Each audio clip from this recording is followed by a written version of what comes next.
This is another type of polymer which is specially named as rubber, or it is also called as elastomers. Okay, you know all about this rubber and you have used it in number of applications. What is rubber? It is a linear polymer with high molecular weight and having elastic properties in excess. Okay कि linear polymer है, naturally polymer अगर है तो इसका molecular weight भी ज़्यादा होगा, है ना।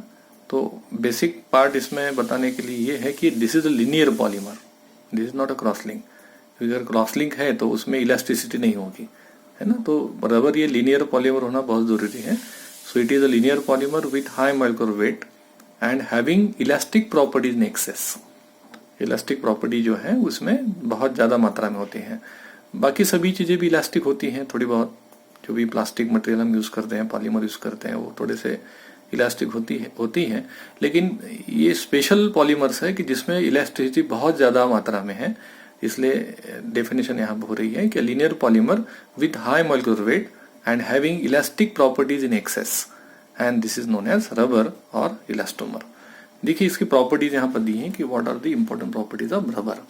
Okay, the first important property definitely it is elasticity और रबरीनेस भी उसको कहते हैं।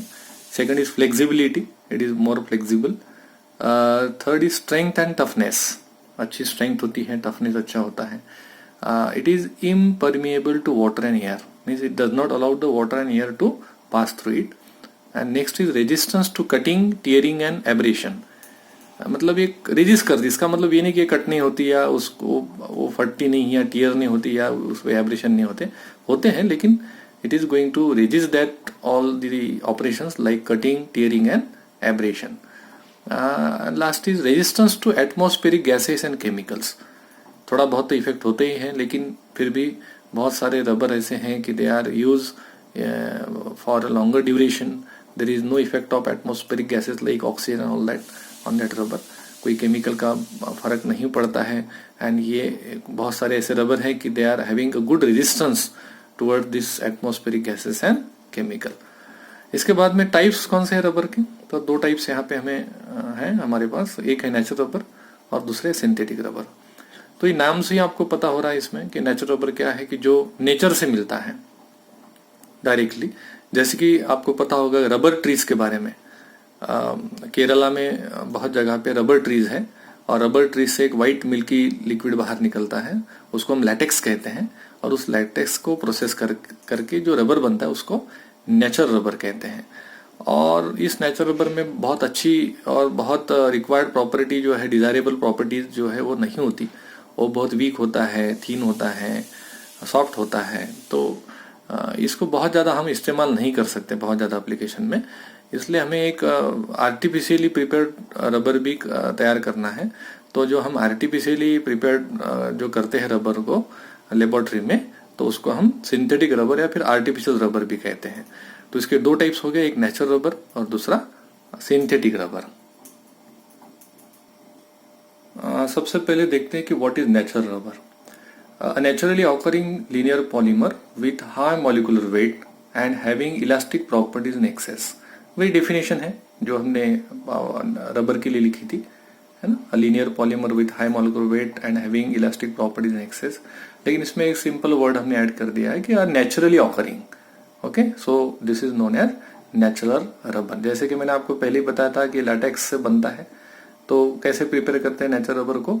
Latex obtain from the rubber trees, that is a suspension of 25 to 40% of rubber hydrocarbon. ये रबर हाइड्रोकार्बन क्या है, इसको कहते हैं आइसोप्रीन।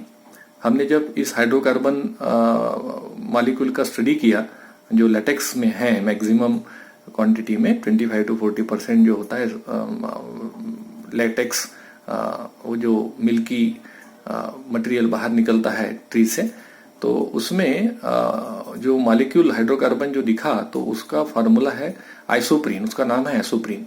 तो आइसोप्रीन का फार्मूला भी मैं आपको बताऊंगा, how it is being right on the paper, how it can be easily recall, that is isoprene. Okay, तो ये क्या है, आइसोप्रीन है, it is disperse in water, ये डिस्पर्शन है वाटर में। Latex is a dispersion of that particular isoprene in water. तो isoprene in water को हम लैटेक्स कहते हैं.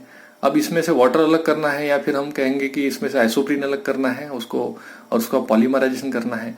तो पॉलीमराइजेशन के लिए क्या करना पड़ेगा, इस लैटेक्स को एसिड के साथ में रिएक्ट करना पड़ेगा. And in the presence of acid when that latex undergo some addition reaction, and after that addition reaction will get the product, and that is called as a natural rubber. तो हमने लिखा है यहाँ पर कि by adding acid what we can get, this is the coagulation of latex by adding acid. This is the first step. हम coagulation करेंगे जो भी suspension है इसमें, तो that suspension is added or this is collected over there, and that suspension जो है वो coagulation से अलग निकलेगा solid material, and this is called as that isoprene. And this isoprene, this is the process in which there is a number one stage that is given by A, there is coagulation of latex by using dilute acid. Okay, तो acid से हम ये जो material है उसमें hydrocarbon, जिसको हम isoprene कह रहे हैं, उसका कोएगुलेशन होगा और साथ साथ में इसका पॉलीमराइजेशन भी होगा, और इससे जो पॉली आइसोप्रीन बनेगा, आइसोप्रीन ये मोनोमर है तो इससे बनेगा पॉली आइसोप्रीन, और ये पॉली आइसोप्रीन को हम जो है उसको वॉश करेंगे, उसको ड्राई करेंगे, and then it's pass through a rollers to get the sheet of natural rubber.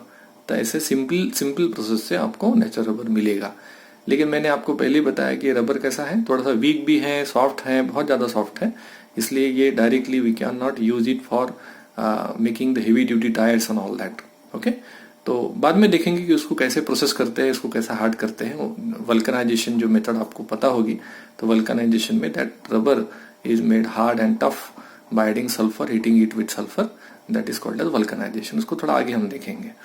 अभी हम देख रहे हैं कि ये जो आइसोप्रीन है, तो ये आइसोप्रीन क्या है, ये कैसा मॉलिक्यूल. तो ये देखो यहाँ पर एक रिएक्शन हमें दिख रही है यहाँ पर, isoprene that is CH2 single bond C CH3, CH2 double bond C CH3 single bond CH double bond CH2, है ना. ये आइसोप्रीन मॉलिक्यूल है. फार्मूला फिर से CH2 double bond C CH3 single bond CH double bond CH2, है ना. तो यहाँ पर दो डबल बॉन्ड है, आप देख रहे हो, एक पाई बॉन्ड होगा उसमें, एक सिग्मा बॉन्ड होगा, तो दोनों जगह का जो पाई बॉन्ड है वो ब्रेक होगा, और देख रहे हैं हम लोग कि एक एक इलेक्ट्रॉन मिल रहा है हर एक कार्बन को. कार्बन नंबर 1 2 3 4, तो कार्बन नंबर 1 को एक इलेक्ट्रॉन मिलेगा, 2 को एक मिलेगा, 3 को एक मिलेगा और 4 को एक मिलेगा. और क्या होगा यहाँ पर कि जो 1 को मिलेगा वो इसके पहले वाला जो मोनोमर होगा आइसोप्रीन का, उसके साथ में बॉन्ड फॉर्म करेगा. ठीक है, 2 का इलेक्ट्रॉन उसके पास में है, 3 का इलेक्ट्रॉन उसके पास में है, नंबर 4 वाले का इलेक्ट्रॉन जो है वो आगे वाले आइसोप्रीन के साथ में पॉलीमर फॉर्म करेगा, बॉन्ड फॉर्म करेगा. अब इसका मतलब हुआ कि नंबर 2 कार्बन और नंबर 3 कार्बन के पास में जो इलेक्ट्रॉन होगा वो एक बॉन्ड फॉर्म होगा उनके बीच में, कार्बन नंबर 2 और कार्बन नंबर 3 के बीच में. तो प्रोडक्ट में आप देखो single bond CH2 single bond C CH3, अब यहाँ पे सिंगल बॉन्ड था, वहां बन गया डबल बॉन्ड CH, और ये single bond CH2 and this single bond. So ये जो यूनिट यहाँ पे ब्रैकेट में हम देख रहे हैं वो है रिपीटिंग यूनिट. अब ये रिपीटेशन इसका होगा n नंबर ऑफ टाइम्स, और ये जो लीनियर पॉलीमर इससे बनेगा उसको हम कहेंगे polyisoprene, and polyisoprene is a natural rubber. अब जो ये मॉलिक्यूल है इसको हम कैसा लिख सकते हैं, नीचे एक स्ट्रक्चर दिया हुआ है, देखो वही मॉलिक्यूल है, CH2 single bond C CH3 single bond CH single bond double bond CH single bond CH2 single bond. अब इसी को ही हम इस तरह से लिख रहे हैं, इसको ठीक से देखो एकदम.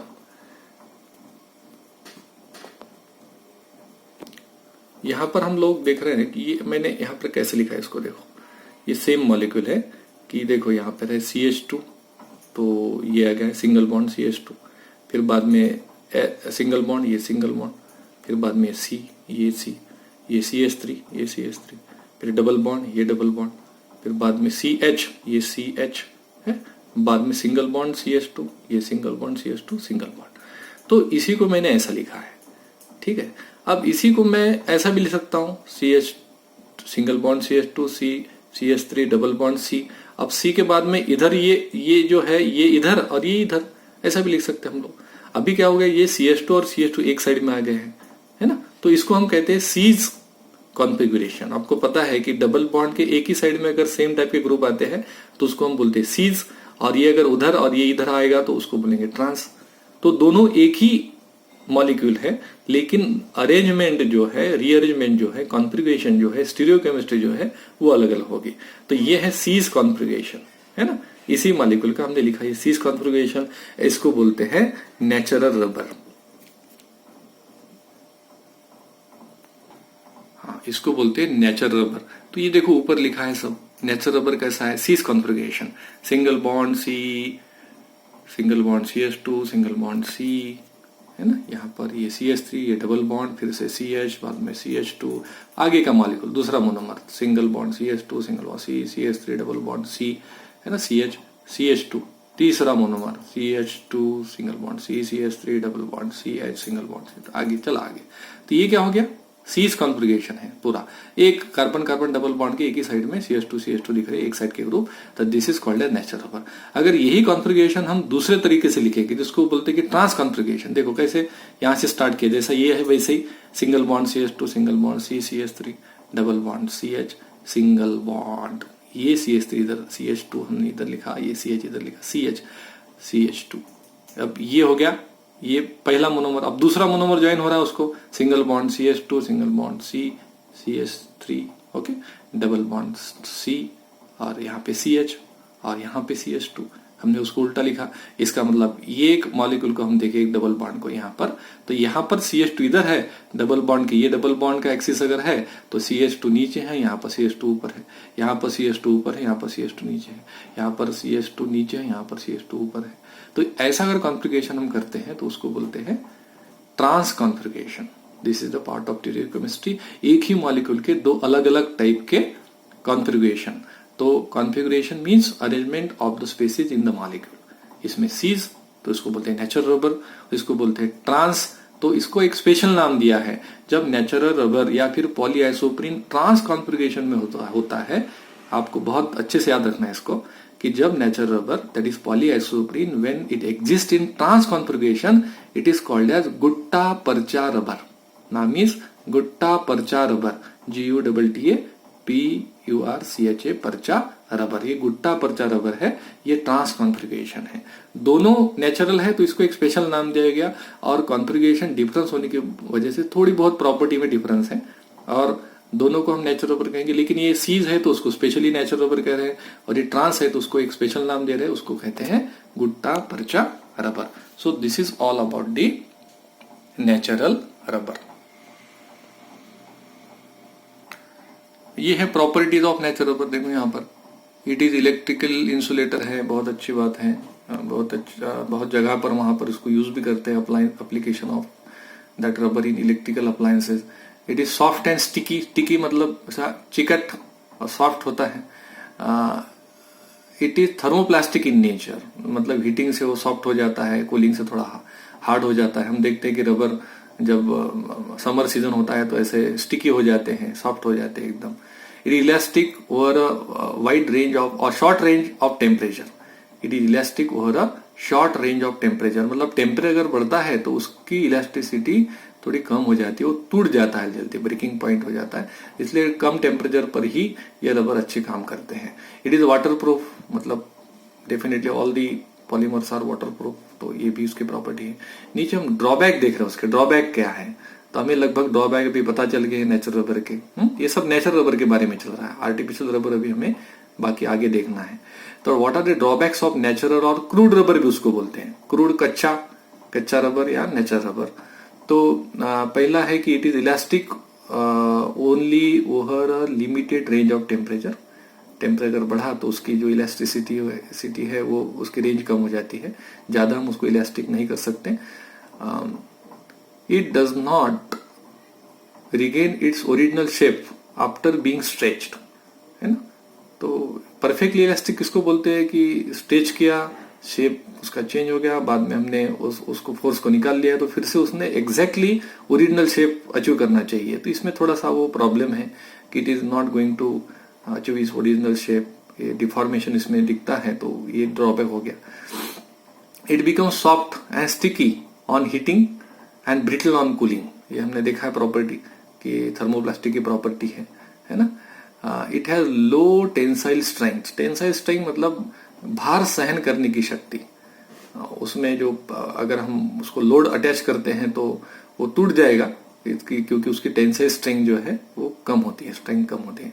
It possess poor resistance to abrasion, abrasion मतलब खरोंच या फिर वियर एंड टियर के लिए ये तैयार नहीं है, ज्यादा घसाई या ज्यादा वियर एंड टियर ये सहन नहीं कर पाता है, तो ये डिसएडवांटेज है। यूजेस यहाँ लिखे हैं, it is use for making gloves, hand gloves होते हैं मेडिकल या हाउस होल्ड यूटिलाइजेशन में हम यूज करते हैं हैंड ग्लोव्स वगैरह। तो इसके लिए जो छोटी छोटी बातें हैं कि पेंसिल, इरेजर वगैरह, छोटे ट्यूब्स जो लिखे हैं, ट्यूब्स फॉर लाइट व्हीकल, मतलब छोटे बच्चों की साइकिलें वगैरह, इसके लिए ट्यूब्स बनाने के लिए इस नेचुरल रबर का हम यूज कर सकते हैं।